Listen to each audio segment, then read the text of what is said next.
they just tripped over themselves in rushing to call this a suicide.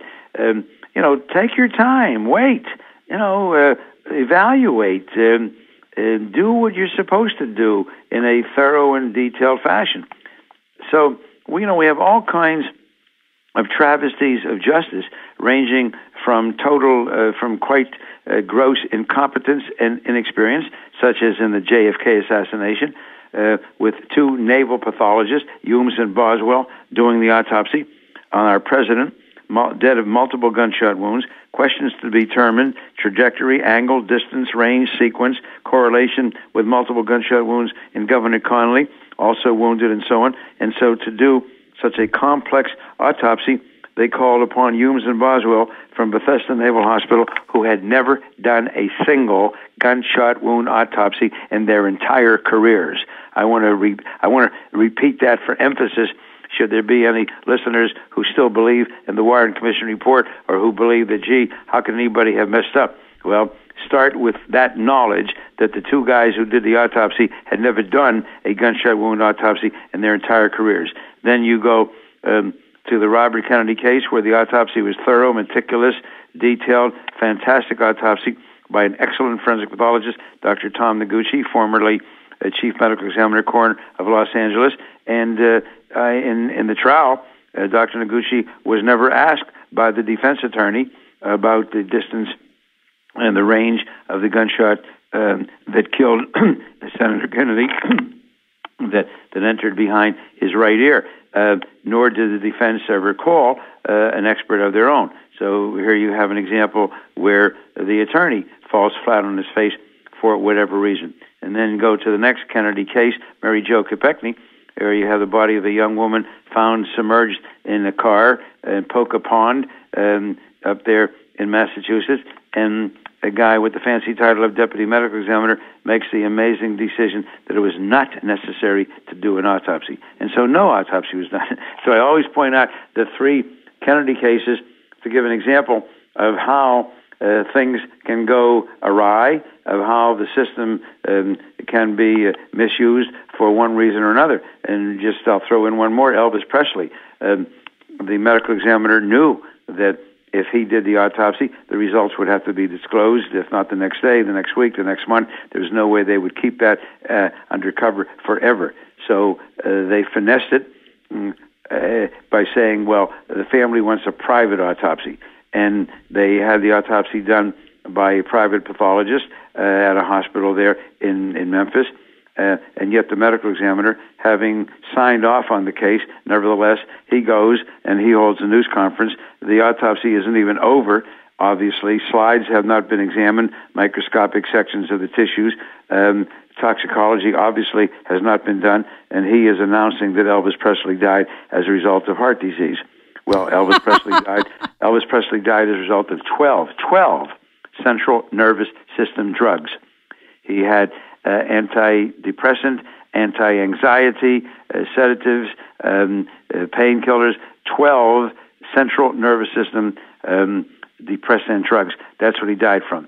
And this is an example, you see, of how the system can be deliberately abused, misused for whatever the reasons and purposes were, namely to maintain a major industry, not only in Tennessee, but in America, of Elvis Presley. God forbid that it should get out that he died from drugs. So I just give you these few examples to illustrate what I'm talking about. The office is as good as the person who runs it. The office is as forthright and responsible in direct proportion to the sense of personal and professional ethics and morality and true sense of responsibility on the part of the individual who runs it. It doesn't make any difference whether it's coroner or medical examiner. What the difference is based upon is the individual who runs it and what his or her concept and understanding of the criminal and civil justice systems are.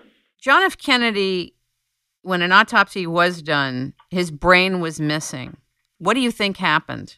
Well, the brain was there when they did the autopsy. The brain was placed in formalin to be fixed, which is quite proper. When a brain has been traumatized, or when a brain demands special attention and examination, some people are looking for Alzheimer's or other disease processes. I encounter this quite often.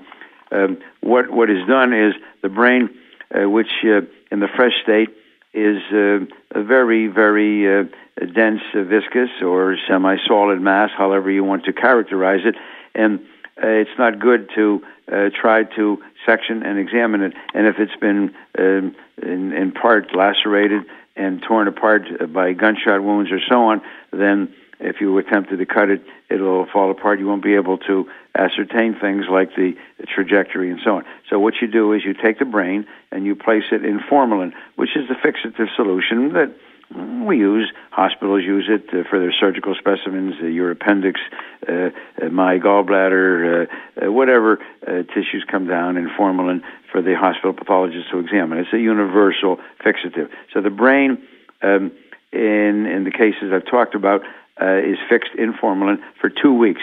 This permits it to harden. And now that new degree of fixative, of fixed tissue permits you to serially in parallel fashion section at whatever quarter, half-inch intervals from front to back, and now you can follow things. So let's talk about gunshot wounds, like in President Kennedy's case.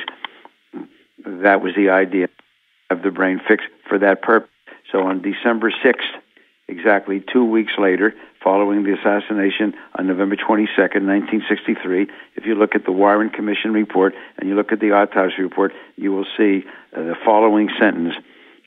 The pathologist, two of them go there, and another a person, I think a forensic photographer, so on, they go there, and this is the sentence you will find. The brain is not serially sectioned in order to preserve the specimen. Quote, unquote. Now, who the hell it was going to be preserved for, I don't know. I don't think Jackie Kennedy asked for it to be preserved, to be placed on her mantelpiece. So they did not section the brain, okay? So the brain is safe.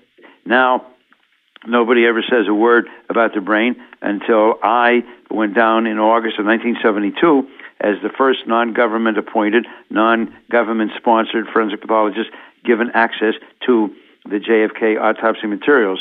I finally got that permission and went down in August of 1972.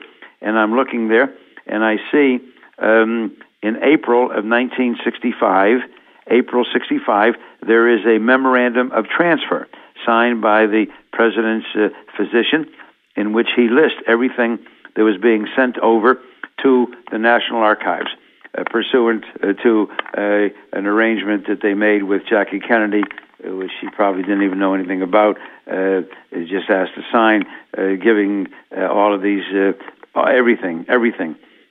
They came up with this absolutely illegal, invalid, cockamamie thing that was unique in the annals of investigative history anywhere. Declaring that everything associated with the assassination of the president was the personal property of Jackie Kennedy. His clothing, the X-rays, the tissues, the slides, and John Kennedy's clothing, and John Conley's clothing and X-rays, the alleged murder weapon, this Manica Carcano, bullet fragments, everything was her personal property, which, of course, she never had possession of and would have been the last person in the world probably to ever want to have in her possession. So that's all on paper. So in April of 65, they list everything, an inventory. And in the inventory are listed such things as the brain in a metal container, microscopic tissue slides, which we would examine to get an idea of how close shots were fired and maybe be able to help differentiate between entrance and exit. Some photographs of the wounds in his back and throat and so on, et cetera. That's all listed. So the next document I look at is in October of 1966, 1.5